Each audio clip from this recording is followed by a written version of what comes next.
ఈ నేల మా భూమి, ఈ సముద్రం మా నీరు, ఈ ఎండ సూర్యుడు మాకు ఇచ్చిన వరం. వాటితో తయారయ్యే ఉప్పు మా స్వంతం కాదా? గాంధీజీ. నమస్కారం. ప్రతిధ్వని కార్యక్రమానికి స్వాగతం. ఒక సాధారణమైనటువంటి పాదయాత్ర ఒక అసాధారణమైనటువంటి ఉద్యమంగా రూపాంతరం చెందింది.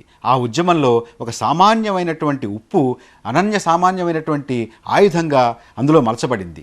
గాంధీజీ చేపట్టినటువంటి దండి యాత్ర, ఉప్పు సత్యాగ్రహం భారతదేశ చరిత్రలోనే ఒక కీలకమైనటువంటి ఘట్టం. అది స్వాతంత్ర ఉద్యమ చరిత్రలోనే ఒక ప్రభావవంతమైనటువంటి ఘట్టంగా మనం పేర్కొంటూ ఉంటాం. ఈ ఉద్యమం యొక్క నేపథ్యం ఏమిటి, ఈ ఉద్యమం యొక్క ప్రభావం ఏమిటి, దాని సారాంశం ఏమిటి, ఇవాళ మన సమకాలీన రాజకీయాల్లో దాని నుంచి మనం నేర్చుకోవాల్సినటువంటి పాఠాలు ఏమిటి అనేటటువంటి దాని మీద ఇవాళ విశ్లేషణాత్మకమైనటువంటి చర్చను చేపట్టాం. ఈ చర్చలో పాల్గొనడానికి 4 ప్రముఖులు మన స్టూడియోలో ఉన్నారు. వారిని పరిచయం చేసుకున్న తర్వాత చర్చను ప్రారంభించుకుందాం. శ్రీ సివి చారి, గాంధీ జ్ఞాన్ ప్రతిష్టాన్ అధ్యక్షులు, గాంధేయవాది, స్వాతంత్ర్య సమర యోధులు.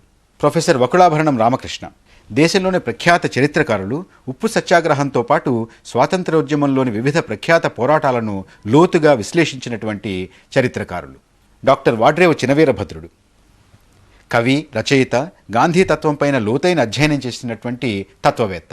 డాక్టర్ అడ్లూరి రఘురామరాజు, హైదరాబాద్ కేంద్రీయ విశ్వవిద్యాలయంలో అధ్యాపకులుగా పనిచేస్తున్నటువంటి వీరు గాంధీయిజం, సత్యాగ్రహాల మీద పలు పుస్తకాలు, వ్యాసాలు వెలువరించినటువంటి వారు. చర్చలోకి వెళ్లే ముందు దండి యాత్రకు సంబంధించినటువంటి కొన్ని వివరాలని ఒకసారి తెలుసుకుందాం. జాతీయోద్యమంలో ఒక మహోజ్వల ఘట్టానికి తెరతీసిన సంఘటన ఉప్పు సత్యాగ్రహం. ఈ ఉప్పు తయారీ ఉద్యమం పరాయి పాలకులను హడలెత్తించింది. నిద్రాణమై ఉన్న జాతిలో జాతీయ భావాన్ని మేల్కొల్పింది. అనాదిగా ఉప్పుపై ఉన్న పన్నును ఈస్ట్ ఇండియా కంపెనీ కొనసాగించగా బ్రిటిష్ పాలకులు మరిన్ని వడ్డింపులతో ఆ బాటను అనుసరించారు. ఈ పన్ను మూలంగా సామాన్యుడి నెత్తిన ఏడాదికి 6 అణాల పన్ను భారం పడేది. అదే వ్యాపారులైతే మణుగుకు 3.5 రూపాయల పన్ను కట్టాల్సొచ్చేది. ఓ పేద కుటుంబానికి 2 నెలల వేతనంతో సమానమైన ఈ పన్నును బాపూజీ నిరసించారు. పరిస్థితిని గమనించిన ఆయన తన పోరాట పద్ధతుల్లో కీలక ఎత్తుగడగా ఉప్పుపై పన్నును నిరసిస్తూ ఉద్యమాన్ని చేపట్టారు. దానికి అహ్మదాబాద్లోని సబర్మతి ఆశ్రమం వద్ద నాంది పలికారు. 1930 మార్చి 12న 78 మంది సహచరులతో ఈ చారిత్రక యాత్రకు శ్రీకారం చుట్టారు. వీరిలో మన రాష్ట్రానికి చెందిన ఖాదీ విద్యార్థి ఎర్నేని సుబ్రహ్మణ్యం కూడా ఉండటం విశేషం. ఈ యాత్ర మొత్తం 25 రోజుల పాటు సాగి ఏప్రిల్ 6న ముగిసింది. ఈ యాత్ర సాగినన్ని రోజులు దేశభక్తి నిప్పురవ్వలు ఆసేతు హిమాచలం వ్యాపించి పరాయి పాలనను దహించాయి. తిండిలో ఉప్పులేని లక్షలాది ప్రజలు దండి ఉద్యమంలో జైళ్లకు తరిలారు. ఉద్యమం మొదటి దశలో 110 మంది ప్రజలు బలయ్యారు. ఈ యాత్ర ప్రభావంతో ఆనాటి సమరంలో మహిళలు సహితం విశేషంగా పాలుపంచుకున్నారు. ఈ దండి యాత్ర ఫలితంగానే బ్రిటిష్ వైస్రాయ్ ఇర్విన్కు గాంధీకి మధ్య 1931లో ఒప్పందం కుదిరింది. పన్ను తొలగించకపోయినా తీరం నుంచి నిర్దేశిత పరిధిలో ఉచితంగా ఉప్పు సేకరించుకునేందుకు, ఉత్పత్తి చేసుకునేందుకు అనుమతి లభించింది. ఆ తరువాత 1937 ఎన్నికల్లో కాంగ్రెస్ మెజారిటీ రాష్ట్రాల్లో అధికారం సాధించడానికి ఈ యాత్ర ఎంతగానో దోహదపడినట్లు చరిత్రకారుల అంచనా. జాతి చరిత్రలో సమరస భావనలు ఊదిన ఈ సత్యాగ్రహ స్ఫూర్తిని అణువణువులో నింపుకొని ముందుకు సాగాల్సిన తరుణమిది. ప్రొఫెసర్ రామకృష్ణ గారు, మీతో ప్రారంభిద్దాం. ఈ దండి యాత్ర, ఉప్పు సత్యాగ్రహం, దీని యొక్క రాజకీయమైనటువంటి నేపథ్యం ఏమిటి? దండి సత్యాగ్రహం మార్చి 12న ప్రారంభమైందండి. సబర్మతి ఆశ్రమం నుంచి 79 మంది అనుచరులతోటి గాంధీ, ఈ అనుచరులు దేశం మొత్తం మీద ఆయన ఎంపిక చేసుకున్నటువంటి సత్యాగ్రహులు.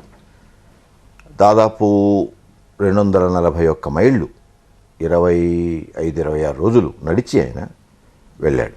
వెళ్ళి ఏప్రిల్ 6న ఈ దండి అనేటువంటి ఒక గ్రామంలో, గుజరాత్ తీరంలో ఉండేటువంటి ఒక గ్రామంలో ఆయన ఉప్పు చేశాడు.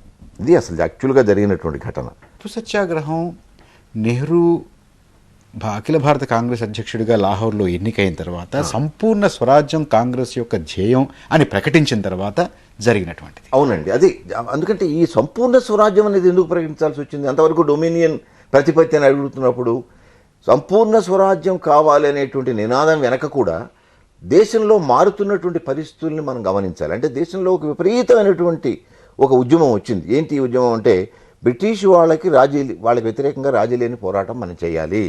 వాళ్ళతోటి ఇంక మనం వాళ్ళు ఇచ్చేటువంటి చిన్న చిన్న కన్సెషన్స్ని మనం తీసుకోవడానికి లేదు. మనం పూర్ణ స్వాతంత్రం కోసం పోరాడాలి. మీరు లాహోర్ సమావేశం చెప్పారు, కాంగ్రెస్ సమావేశం. అక్కడ పూర్ణ స్వరాజ్య తీర్మానంలో వాళ్ళు చాలా వివరంగా చెప్పారు. ఈ తీర్మానాన్ని గాంధీ రాసి ఉండొచ్చు, లేదా నెహ్రూ వీళ్ళంతా కలిసి కూడా రాసి ఉండొచ్చు. రామకృష్ణ గారు దండిని ఎందుకు ఎంచుకున్నారు, ఉప్పుని ఎందుకు ఎంచుకున్నారు? నేను చాలా సూక్ష్మంగా చెప్తానండి. గాంధీ అవలంబించినటువంటి ఎత్తుగడలను కనుక మీరు పరిశీలించినట్టయితే, ముఖ్యంగా ఈ 20వ దశకంలో ఈ నిర్మాణాత్మక కార్యక్రమంలో ఆయన అస్పృశ్యతను ఎంచుకున్నాడు, హరిజనోద్ధరణ ఎంచుకున్నాడు, మద్యపాన నిషేధం ఎంచుకున్నాడు, కుటీర పరిశ్రమలు ఎంచుకున్నాడు. తర్వాత పారిశుధ్యాన్ని చాలా, అంటే మనకు కనిపించే ఈ ఇష్యూలన్నింటినీ కూడా అంతకుముందు ఒక జాతీయ స్థాయికి తీసుకొచ్చి దాని మీద ఫోకస్ పెట్టి చేసిన వాళ్ళు ఏ నాయకులు ఎవరు లేరు. ఉప్పు అనేటువంటిది సామాన్య మానవుడు ప్రతినిత్యం వాడుకునేటువంటి ఒక వస్తువు. ఉప్పు మీద కూడా వాళ్ళు పన్ను వేశారు. మనకు కావాల్సినంత తీర ప్రాంతం ఉంది ఈ దేశంలో. మనం ప్రపంచానికంతా కూడా ఉప్పు మనం సప్లై చేయగల శక్తి మనకు ఉన్నది. కానీ ఆ ఉప్పు మీదనే సామాన్య మానవుడు వాడుకునేటువంటి ఒక ఉప్పు మీదనే వీళ్ళు పన్ను వేశారు. కాబట్టి దీని కనుక నేను సింబల్గా కనుక తీసుకున్నట్టయితే, ఇది ప్రజలందరినీ కూడగట్టడానికి, దీని వెనకాల తీసుకురావడానికి ఒక కారణభూతంగా ఉంటుంది. పైగా కేంద్ర బిందువు కావచ్చని ఆయన ఊహించాడు. పైగా ఇప్పుడు ఉప్పుకి సంబంధించినటువంటి చట్టాలని వ్యతిరేకించడం అనేటువంటిది, ఉల్లంఘించడం అనేటువంటిది, ఇది శాసనోల్లంఘన ఉద్యమం, ఇది సివిల్ డిజోబీడియన్స్ మూవ్మెంట్. కాబట్టి కేవలం ఉప్పుకి సంబంధించిన శాసనాలను ఉల్లంఘించడమే కాదు, విదేశీ వస్తువులు, విదేశీ మద్యము, వాటి వాడకాలను నిషేధించడం కానీ, తర్వాత ఇతరత్ర పన్నులు కట్టకుండా నిరాకరించడం కానీ, కోర్టులకు విద్యాలయాలకి వెళ్లకుండా సంపూర్ణమైనటువంటి ధిక్కారం, సంపూర్ణ రఘురామరాజు గారు చాలా చిన్నది ఉప్పును తీసుకుని మొత్తం దేశంలో ఒక రకమైనటువంటి భావోద్రేకాన్ని, దేశభక్తిని, విదేశీ పరిపాలన ధిక్కారాన్ని ఆయన సృష్టించగలిగారు. గాంధీ ఆటోబయోగ్రఫీలో ఒక ఎక్స్ప్రెషను మనకు చాలాసార్లు కనపడుతుంది. నేను చాలాసార్లు చదివినప్పుడు ఒకసారి నోట్ చేసుకుంటే 19 సార్లు కనపడుతుంది అనమాట. ఏంటంటే, I have decided to differ this insult అంటాడనమాట. అంటే ఎలాంటి మనిషి ఇలాంటి అంటాడంటే, చాలా రాజసికమైన మనిషి అంటాడనమాట. కాబట్టి ఉప్పుతో మొదలుపెట్టి ఉప్పును అధిగమించడం అంటే రాజసికాన్ని అధిగమించి సాత్విక స్థాయిని చేర్చుకోవడం అనమాట. అంటే రజోగుణాన్ని అధిగమించేదానికి ఉప్పు చాలా ఇంపార్టెంట్గా ఉపయోగపడింది. చారి గారు, వాటి యొక్క గుర్తులు, లేకపోతే వాటి నుంచి ఇక్కడ పొందినటువంటి స్ఫూర్తి. బాపు ఎప్పుడైతే ఉప్పు సత్యాగ్రహాన్ని ఆరంభించడానికి నిర్ణయించాడో అప్పుడు అందరూ అవహేళన చేశారు. మన దేశస్తులు చేశారు, విదేశస్తులు చేశారు. బాంబే క్రానికల్ అని ఒక పేపరు ఇంగ్లీష్లో వెళ్ళేది. ఆ పేపరు ఒక కార్టూన్ వేసింది. ఒక కొండతో వెలక ఢీకొంటుంది. కొండ బ్రిటిష్ సామ్రాజ్యం, ఎలక గాంధీ. కానీ బాపు సబర్మతి ఆశ్రమం నుంచి 78 మంది యోధులతో బయలుదేరి 24 రోజులు పాదయాత్ర చేసి, ఎప్పుడైతే సముద్రం ఒడ్డున దండిలో సముద్రము నుంచి ఉప్పుని ఇట్లా పట్టుకున్నాడో లేదో, భారతదేశం అంతా కాశ్మీర్ నుంచి కన్యాకుమారి వరకు, అటు అస్సాం నుంచి గుజరాత్ వరకు దేశం అంతా నిలబడి. చిన్నవీరభద్రుడు గారు, ఆ వేల్టి స్ఫూర్తి మన దేశంలో ఎలా ప్రతిబింబించింది? ఉప్పు సత్యాగ్రహానికి ముందు దక్షిణాఫ్రికా నుంచి గాంధీజీ చేస్తూ వచ్చినటువంటి అహింసాత్మక ప్రయోగాలకి ఉప్పు సత్యాగ్రహానికి మధ్య ఒక స్పష్టమైన తేడా ఉంది. తేడా ఏమిటంటే, అంతవరకు ఆయన చేసిన ప్రయోగాలన్నీ కూడా ఒక రకంగా చెప్పాలంటే ప్రతిఘటనశీలాలు. ఒకటి చెయ్యకపోవడం ద్వారా ఎక్స్ప్రెస్ చేసినటువంటివి సహాయ నిరాకరణం. ప్రజలకు ఏం కావాలంటే, ఒక పెద్ద శత్రువుని ఎదుర్కొంటున్నప్పుడు శత్రువు నేను అటాక్ చేశానన్న భావన ప్రజలకు ఇవ్వాలి. కానీ అది నాన్ వైలెంట్ అటాక్ కావాలి. నాన్ కోఆపరేషన్ మూమెంట్లో ఆ ఫీలింగ్ ఆఫ్ అటాక్ లేనందువల్లనే అది వైలెన్స్లోకి పరివసించింది. అది గాంధీ గారికి అర్థమైంది ఆ విషయం. కాబట్టి ఆయన మిమ్మల్ని, అంటే ప్రజల్ని, నేను శత్రువుని అటాక్ చేస్తున్నాను, శత్రువుని దెబ్బతీస్తున్నాను, ధైర్యంగా ఎదురుగా ముఖాముఖి తలపడుతున్నానన్న భావన కలగజేస్తూ దాన్ని నాన్ వైలెంట్గా చేయడం ఎలా? మీరు చూస్తే సహాయ నిరాకరణం కానీ ఏ మూమెంట్స్ అయినా కూడా సెంటర్ వైపు నడిచే మూమెంట్స్. ఉప్పు సత్యాగ్రహం సెంటర్ నుంచి పెరిఫెరీ వైపు తీసుకెళ్లిన మూమెంట్. సముద్రం ఒడ్డుకు తీసుకువెళ్ళాడు, ఇటు రాలా. మరొక అంశం ఏమిటంటే, ఉప్పు సత్యాగ్రహాల నిర్మాణంలోనే, ఆ పోరాట నిర్మాణంలోనే ప్రజల్ని సమాయత్తపరచడం. ఒక గ్యాప్ ఉంది కదా, అనౌన్స్ చేసినప్పటి నుంచి, మార్చి అనౌన్స్ చేసినప్పటి నుంచి అక్కడికి వెళ్ళి ఉప్పు తయారు చేసిన దాకా కొన్ని రోజుల వ్యవధి ఉంది. ఈ వ్యవధిలో ఏమిటంటే ప్రజల యొక్క ఉద్రేకాల్ని నాటకీయంగా బిల్డప్ చేస్తూ ఒక ఉత్కంఠ, ప్రజలకు ఒక ఉత్కంఠ అనమాట. వెంటనే ఉప్పు తయారు చేయలేదు, మొదటి నుంచి ఆ వెళుతున్నంతసేపు కూడా ప్రజలకి ఇన్ని రోజుల పాటు వాళ్ళు బ్రిటిష్ ప్రభుత్వం మీద ఒక యుద్ధం చేస్తున్నట్టుగా, బ్రిటిష్ ప్రభుత్వ దుర్గం మీద వాళ్ళు ఒక బాంబు వేసినట్టుగా ప్రజలకు ఒక భావన అయినా మానసికంగా క్రియేట్ చేశారు. ఉప్పు సత్యాగ్రహం ఉద్యమ స్ఫూర్తి అనే అంశం మీద చర్చను చూస్తున్నాం. ఇప్పుడు ఒక చిన్న విరామం.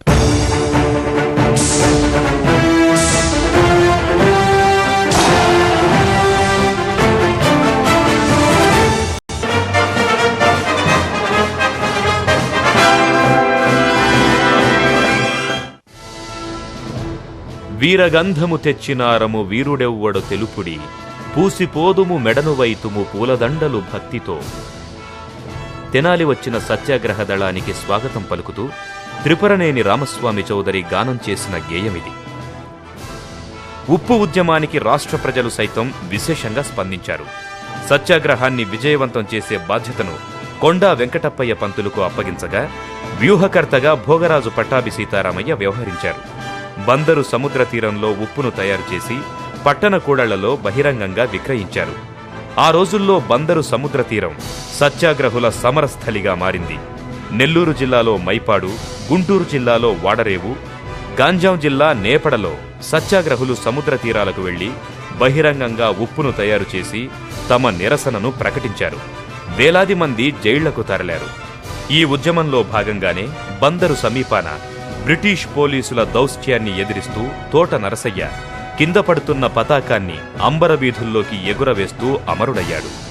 ఆ స్ఫూర్తిని కొనసాగించడమే నాటి త్యాగధనులకు నిజమైన నివాళి.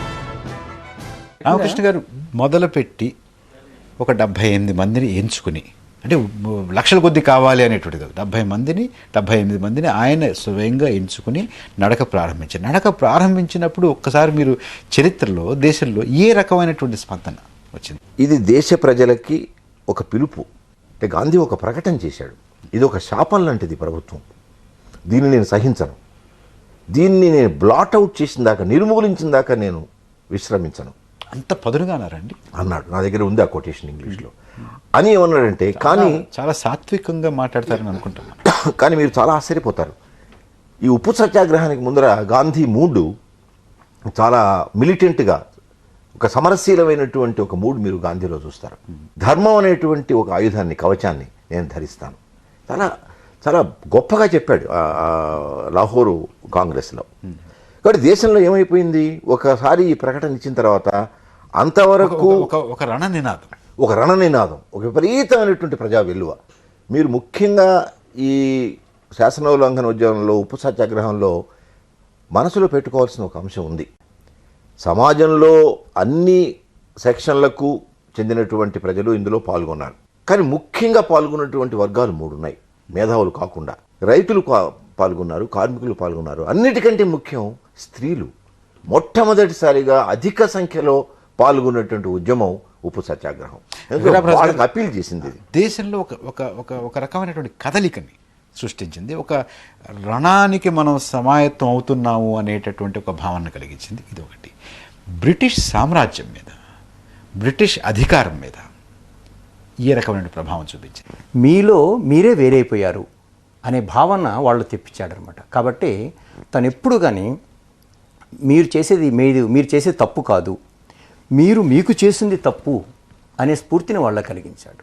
అంటే మీరు అనుకున్నటువంటి నైతిక విలువలకే మీరు కట్టుబడి ఉండట్లేదు అనేటటువంటి ఒక ప్రాంతంలోని ఒక లజ్జని వారు కలిగించాడు. అప్పుడు వాళ్ళు ఓహో ఇతను ఏదో చెప్తూ మనలోని విషయాలని, ఇతను ఎక్కడో మనం పాతిపెట్టేసిన విషయాలను బయటకు తీసి మనకు అద్దం చూపించేట్టుగా ప్రయత్నిస్తున్నాడు అని భయపడ్డారు. చారిగా బ్రిటిష్ సామ్రాజ్యవాదుల మీద ఈ ఉప్పు సత్యాగ్రహం, దండి యాత్ర యొక్క ప్రభావం ఎలా ఉంది? దండి యాత్రతోటే బ్రిటిష్ సామ్రాజ్యానికి కదలిక వచ్చింది. ఎందుకంటే ఎప్పుడైతే 24 రోజులైన యాత్ర ఏదైతే గ్రామాల నుంచి పోయారో, ప్రతి గ్రామం ఆయనకు స్వాగతం ఇవ్వటానికి పూర్తి గ్రామాన్ని అలంకరించారు. ఈయన నడిచే బాటను అలికి, ముగ్గులేసి, చెట్లు నాటి, అంతకుముందు ఈ ప్రపంచంలో ఏ సామ్రాట్కి కానీ, ఏ రాజమహారాజులకు కానీ, ఏ ఖలీఫాకు కానీ, ఏ చక్రవర్తి కానీ ఇవ్వని స్వాగతం ఆయనకు లభించింది. ఈ స్వాగతం చూసి బ్రిటిష్ సామ్రాజ్యం గడగడలాడిపోయింది. అక్కడి నుంచే నాంది పలికింది అనుకోండి స్వరాజ్యానికి. ఇది ఒక పెద్ద మహోన్నతమైన ఘట్టం. మన స్వరాజ్యానికి నాంది ఆనాడే బియ్యం పడి. చిన్నవీరభద్రుడు గారు, ఆ వేళ జరిగినటువంటి సంఘటనలు, ఉద్యమం ఇచ్చినటువంటి స్ఫూర్తి తెలుగు సాహిత్యంలో ఎంతవరకు ప్రతిబింబించింది? తెలుగు సాహిత్యంలో ఎక్కువ ప్రభావం నాన్ కోఆపరేషన్ మూమెంట్తో తెలుగు సాహిత్యంలో చాలా స్పందన ఉందండి. దాన్ని చాలా బాగా తెలుగు అంటే ఒక 10 ఏళ్ళ ముందే తెలుగు సాహిత్యం ప్రతిస్పందించని చెప్పాలి. ప్రతి ఒక్కరు చెలంగారు లాంటి వాడు సుశీల్ కథ రాశాడు నాన్ కోఆపరేషన్ మూమెంట్ తర్వాత. దీని ఇన్ఫ్లుయెన్స్ చాలా బాగా మనం చూడవలసి ఉంటే శ్రీపాద సుబ్రహ్మణ్య శాస్త్రి గారిలో మనకు కనబడుతుందండి. తర్వాత బసవరాజు అప్పారావు గారు, ఆయన ఇందాక మనం అనుకున్నప్పుడు స్వరాజ్యలక్ష్మి పెళ్ళి అనే పాట రాశాడు. రారే రమణులారా స్వరాజ్యలక్ష్మి పెళ్లి చూడ రారే రమణులారా పాట రాశాడు. అందులో గాంధీజీ పెళ్లి కొడుకు కస్తూరమ్మ ముత్తైదు ఉప్పు తలంబ్రాలు అన్న మాట వాడాడు. అన్నమాట ఉప్పే తలంబ్రాలంట స్వరాజ్యలక్ష్మి పెళ్లి చూడరండి అని పాట రాశాడు. త్రిపురనేని రామస్వామి చౌదరి గారిది వీరగంధము తెచ్చినారము వీరులెవ్వరో తెలుపుడి పూసిపోదము మెడన వైతము పూలదండలు భక్తితో. ఇది ఒక సెక్ట్ అని కానీ లేదా ఒక పర్టికులర్ గ్రూప్ అని కానీ పార్టీ అని కానీ అడ్రస్ చేయకుండా జనరల్ హీరాయిక్ స్పిరిట్ని అడ్రస్ చేస్తూ రాసినటువంటి పాట. అట్లానే బసవరాజు అప్పారావు గారిది కొల్లాయి గట్టితేనేమి మా గాంధీ కొమటై పుట్టితేనేమి అన్న పాట. అట్లానే దామరాజు పుండరీకాక్షుడి గారు, ముదిగంటి జగ్గన శాస్త్రి గారు, వీళ్ళందరూ కూడా చాలా పోయిటరీ రాశారు, నాటకాలు రాశారు. ముఖ్యంగా ఈ పౌరాణిక నాటకాల ముసుగులో ఇది హిరణ్య కశ్యపుడు ప్రహ్లాదులు ఇట్లా నిషేధాన్ని తప్పించుకోవడానికి ఆ ముసుగులో నాటకాలు రాసిన వాళ్ళు ఉన్నారు. కోస్టల్ ఏరియాలో ముఖ్యంగా మచిలీపట్నం, కాకినాడ, కొంతవరకు నెల్లూరు ఈ ఏరియాలో బాగా ప్రతిస్పందించాయండి. రఘురామరాజు గారు, గాంధీ గారు అవలంబించినటువంటి ఈ పద్ధతి ఉప్పుతోటి ఒక పెద్ద కదలిక తీసుకురావడం, ఈ రకమైనటువంటి పద్ధతి, ఈ రకమైనటువంటి తత్వం ఇవాళ ఉన్నటువంటి రాజకీయ, సామాజిక, ఆర్థిక పరిస్థితుల్లో ఇప్పటికీ కూడా వాటి నుంచి మనం స్ఫూర్తి పొందేటువంటి అవకాశం ఉందా? గాంధీ చెప్పిన విషయాలు 80% ఆఫ్ ఇండియన్స్ గురించి వాళ్ళ శ్వాసను మనకు వివరించాడు గాంధీ. కాబట్టి వాళ్ళు ఉన్నంత వరకు గాంధీ చెప్పిన విషయాలు మనకు కనపడతాయి. మనకి ఎక్కడ అతను ఇర్రెలవెంట్ అనిపిస్తాడంటే, మనం 20% ఉన్న మనందరం అనమాట. మనం ఒక యాంప్లిఫైర్స్ తీసుకొని మన వాయిస్నే గట్టిగా, ఇది ఇన్ఫ్లేషన్ లాంటిదనమాట. రూపాయిని ఇన్ఫ్లేషన్ ఎలా ట్రై చేస్తుందో అలాగా మన వాయిస్నే ప్రతిసారి మనం తిప్పుకుంటున్నాం. కాబట్టి మనకు అది కనిపించదు. మీకేమనిపిస్తుంది? ప్రతి ఒక్క అంశం మీద గాంధీ వాడినటువంటి పరికరాలు ఈరోజు అవసరం కాకపోవచ్చు. అంటే ఒక చెరక ఉందనుకోండి, చెరక అనే దానికి ఈరోజు రిలవెన్స్ ఉందో లేదో నేను చెప్పలేను, కానీ వైఖరి ఉంది దాంట్లో. వైఖరి ఏమిటంటే స్థానికమైనటువంటిది, సెల్ఫ్ రిలయన్స్ని ప్రోత్సహించేది ఒక పరికరాన్ని నువ్వు తీసుకురా అన్నారనుకోండి, అప్పుడు ఆ వైఖరిగా దానికి చాలా బలం ఉంది. పరికరాలు గాంధీ తన కాలంలో తనకు అనుకూలమైన పరికరాలు ఆయన వాడుకున్నాడు. రామకృష్ణ గారు, ఒక ఆశయాన్ని చేరడానికి ఒక మార్గం ఉంది. ఈ మార్గాన్ని నువ్వు ఎంచుకున్నటువంటి పద్ధతిలోనే నువ్వు ఆశయాన్ని చేరగలవు. ఒక్క మాట చెప్పాడు ఆయన, there is enough for man to satisfy his need but not for his greed. చూడండి, ఎంత చిన్న దాంట్లో నా అవసరానికి నాకు కావాల్సినంత ఉంది ఈ ప్రపంచంలో, కానీ నా ఆశకు అత్యాశకు మాత్రం ఇక్కడ ఉండేది చాలదు. అంటే రామకృష్ణ గారు, ఉప్పు సత్యాగ్రహం, దండి యాత్ర, ఇది ఇందులో నుంచి మనం గ్రహించాల్సినటువంటి సారాంశం ఏంటి? గాంధీజీ అనుసరించినటువంటి రాజకీయ ఎత్తుగడలు కూడా వేరే రూపంలో ఇవాళ మనం అనుసరిస్తూనే ఉన్నాం. పూర్తిగా మనం ఇవాళ సత్యాగ్రహం ఉన్నది, నిరాహార దీక్షలు ఉన్నాయి. వాటిని సక్రమంగా మనం నిర్వహిస్తున్నామా లేదా, ఆయన చెప్పినటువంటి దీక్షతో చేస్తున్నామా లేదా దీన్ని ఒక పనిముట్టు కింద వాడుకుంటున్నావా? ఇప్పుడు ఉప్పు సత్యాగ్రహంలో మీరు కనుక చదివినట్టయితే ఉప్పు సత్యాగ్రహం జరిగినటువంటి తీరు, వాళ్ళు ఎంత కొట్టినా చాలా పాశవికంగా కొట్టారు, ఎంత హింస ప్రయోగించారో వీళ్ళ మీద. అయినా కూడా వాళ్ళు ఒక్క క్షణం కూడా ఎదురు తిరగలేదు. వాళ్ళ చూపుల్లో కూడా మీకు ఆ క్రోధం కానీ ఆ ద్వేషం కానీ కనిపించలేదు. ఎవరు సత్యాగ్రహంలో పాల్గొవాలి, పాల్గొంటానని వారు ఐచ్ఛికంగా ముందుకొస్తే వారు దానికి యోగ్యులా కాదా, అర్హులా కాదా ఆయన చూసి, కాదు నువ్వు వద్దు, నువ్వు కావాలి అనేటువంటి ఎంపిక చేశాడు. గాంధీజీ ఒక పిలుపిస్తే లక్షలాది మంది స్త్రీలు, పురుషులు అందరూ రంగంలోకి వచ్చారంటే ఆయనకున్న మారల్ ఫోర్స్ ఎట్టడిది? ఇప్పుడు ఆయన పావలా సభ్యుడు కూడా కాదు కాంగ్రెస్లో, కానీ ఆయన మాట మాత్రం వేదం.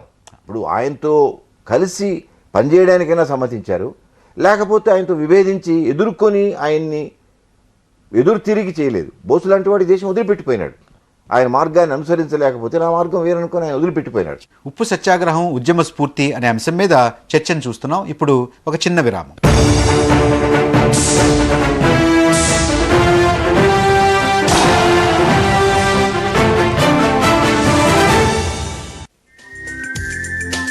యూత్ఫుల్లీ యువర్స్, కొంటె ఊహలు, కిలకిల నవ్వుల ఈ తరం మనసులో మాటలు, కాలేజీ అల్లర్లు, నవతరం ఫ్యాషన్లు ఈ తరం, యువతరం గుండె చప్పుడు ఈ తరం, యువత కోసం భవిత కోసం, యువ తరంగాల అంతరంగం.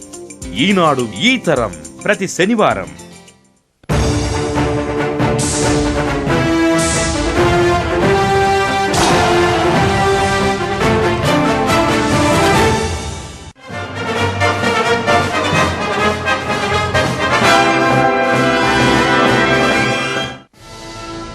దండియాత్ర మన జాతి చరిత్రకు వేసిన పసిడి రంగు. ప్రతి భారతీయ హృదయంలో దండిగా పొంగిన చైతన్యపు పొంగు అని అభివర్ణించారు తెలుగు వచన కవితా ఉద్యమకారులు కుందుర్తి ఆంజనేయులు. చారి గారు, మీకు స్ఫురించినటువంటి సారాంశం? బాబు ఏమంటే నీ లక్ష్యం ఎంత పవిత్రమైందో దాన్ని సాధించడానికి ఉపయోగించే సాధనాలు కూడా అంత పవిత్రంగా ఉండాలన్నాడు. హింస అనేది ఆయన సర్వత్రా, ఆ రోజు కూడా ఉప్పు సత్యాగ్రహం అప్పుడు బాపు ఆయన ఇర్విన్కి ఏదైతే ఉత్తరం రాశాడు లార్డ్ ఇర్విన్కు, ఆయన చెప్పాడు, నేను అహింసావాదిని, మీకు తెలుసు, ఏ మానవ మాతృని కూడా నేను కష్టం కలిగించేవాడిని కాదు. అయినప్పటికీ రామకృష్ణ అన్నట్టు వీరు అన్నట్లు బాపు కఠిన పదజాలాన్ని వాడారు. ఇది ఒక శాపం మా పైన మీ ప్రభుత్వం, దీన్ని వైదొలిగించడానికి, దీన్ని సామ్రాజ్యాన్ని సమూలంగా సమాప్తం చేయడానికి నేను కంకణం కట్టుకున్నాడు. అంత చాలా కటువైన భాషను ఆడాడు. అహింసా మార్గం, ప్రేమ మార్గాన్ని ఆయన ఎన్నుకున్నాడు. అందువల్ల మనం ఇవాళ ఈ పరిస్థితుల్లో, ఇవాళ ఏదైతే ప్రపంచ మానవాళి ఏదైతే ఈ అణుయుగంలో స్వార్థము, భయము, దోపిడీ, ఏవైతే ఉగ్రవాదం ఏదైతే ఉందో వీటన్నిటికి విరుగుడు ఆయన ఆనాడే చెప్పాడు. అయ్యా, మీ యొక్క పవిత్రమైందే మీ లక్ష్యం, అయినప్పటికీ మీరైతే ఆ లక్ష్యాన్ని సాధించడానికి మార్గం ఏదైతుందో అదే అంత పవిత్రంగా. చినవీరభద్రి గారు, మనం గ్రహించాల్సినటువంటి సారాంశం ఏమిటి, పొందాల్సినటువంటి స్ఫూర్తి ఏమిటి? తిలక్ స్వరాజ్యం అనే పదాన్ని ఒక పొలిటికల్ టర్మ్గా వాడినప్పుడు గాంధీజీ దాన్ని పొలిటికల్ టర్మ్గాను స్పిరిచువల్ టర్మ్గాను కూడా వాడారు. దండి మార్చి నుంచి మనకు కనబడేది ఏంటంటే, దండి సత్యాగ్రహం నుంచి ముందు నాయకుడు స్వరాజ్యం, తనమే తనకు స్వరాజ్యం ఉంటే ఆత్మనిగ్రహము, సెల్ఫ్ కంట్రోలు, తను అదుపులో పెట్టుకోగలుగుతున్నాడనే భావన ప్రజలకు ఇవ్వగలిగితే ఆ ఉద్యమం తప్పకుండా సఫలమవుతుందండి. ఈరోజు గాంధీని మనం అనుసరించేటప్పుడు నాయకుడు తన మీద తనకెంత స్వరాజ్యం ఉంది అనే అంశాన్ని పరిశీలించుకోవాలి. ప్రజలకు ఆ విషయం తెలుసు. సామాన్య ప్రజలు ఈరోజు నాయకుడిని చూసేటప్పుడు ఇతడు తన మీద తను ఎంత నిగ్రహంతో ఉన్నాడు, తను ఏదైనా మాట్లాడుతున్నప్పుడు రాజుగారు అన్నట్లుగా తన కోసం కాకుండా మన కోసం మాట్లాడుతున్నాడా లేదా అన్నది ప్రజలు చూస్తున్నారు. పరవశుడు కాదు, స్వవశుడు. ఆ స్వవశుడు అనే భావన నాయకుడు కలిగించగలిగితే ఆ ఉద్యమం దండి సత్యాగ్రహం అంత స్పష్టంగా చక్కగా అది సఫలం అవుతుంది సార్. ఒక బ్రిటిష్ ప్రభుత్వం లాంటి ఒక పెద్ద జైగాంటిక్ గవర్నమెంట్ని కూలగొట్టినటువంటి ఉద్యమం అది తప్పకుండా సాధ్యమవుతుంది. ఎందుకంటే బయట శక్తులు నువ్వు ఎదిరించే ముందు నీ శక్తులు నువ్వు ఎంతవరకు ఎదిరించుకున్నావు, ఇది గాంధీ ఇచ్చినటువంటి కొత్త ఇంటర్ప్రిటేషన్ స్వరాజ్యాన్న పదానికి. అందువల్లనే 1947లో వచ్చింది రాజకీయ స్వాతంత్రం మాత్రమే, తనకి తన ఆత్మ స్వాతంత్రం రాలేదు అనే జాగరూకత గాంధీకి ఆనాడు ఉంది. ఆయన ఆ ఉద్యమాల్లో, ఆ సెలబ్రేషన్లో, ఆ సంతోషంలో ఆయన భాగస్వామి కాకుండా ఎక్కడో ఆయన దూరంగా ఉన్నాడు అంటే ఆయన తన గోల్ ఇంకా ముందుకి నిర్ణయించుకున్నట్టు మనకు అనిపిస్తుంది. రామకృష్ణ గారు, ఏ ప్రభుత్వం అయినా, అది పరాయి ప్రభుత్వం ఆనాడు, ఏ ప్రభుత్వం అయినా, ఏ రాజ్యమైనా, ఏ వ్యవస్థ అయినా ప్రజల ప్రయోజనాలకు విరుద్ధంగా ప్రవర్తిస్తున్నది, విధానాలను అవలంబిస్తున్నది అంటే వాటిని ఎదుర్కొని ఆ విధానాలను మార్చి ప్రజల ప్రయోజనాలకు నువ్వు మేలు చేకూర్చేటువంటి పద్ధతిలో ఒక ఉద్యమాన్ని నిర్మించవచ్చు. అది నైతికంగా కూడా దానికి ఒక బలం ఉన్నది. అయితే ఆ ఉద్యమాన్ని నిర్మిస్తున్నప్పుడు ఆ ఉద్యమాన్ని కొన్ని సూత్రాల మీద, కొన్ని సిద్ధాంతాల మీద నిర్మించాలి అని కూడా ఈ ఉద్యమాన్ని నుంచి మనం స్ఫూర్తి తీసుకోవచ్చు. మన దేశాన్ని పాలిస్తున్నటువంటి బ్రిటిష్ సామ్రాజ్యవాదుల్ని పారదోలడానికి గాంధీజీ చేపట్టినటువంటి దండి యాత్రలోనూ, ఉప్పు సత్యాగ్రహంలోనూ మనం నేర్చుకోవాల్సినటువంటి, చూడాల్సినటువంటి సారాంశం చాలా ఉంది. ఒకటి, మన లక్ష్యం ఎంత పవిత్రమైనదో దాన్ని సాధించేటటువంటి మార్గాలు సాధనాలు కూడా అంతే పవిత్రంగా ఉండాలి అనేది గాంధీజీ ఈ యాత్ర ద్వారా, ఈ సత్యాగ్రహం ద్వారా ఇచ్చినటువంటి సందేశం. ఈ సందేశాన్ని మనందరం కూడా చాలా స్ఫూర్తిదాయకంగా తీసుకుని మన సమకాలీన రాజకీయ సాంఘిక వాతావరణానికి అన్వయించుకోవాల్సినటువంటి అవసరం ఉంది. ఈ చర్చని ఇంతటితో ముగిద్దాం. రేపు మరొక ముఖ్యమైనటువంటి అంశం మీద చర్చతోటి ప్రతిధ్వని కార్యక్రమం మీ ముందుకు వస్తుంది. నమస్కారం.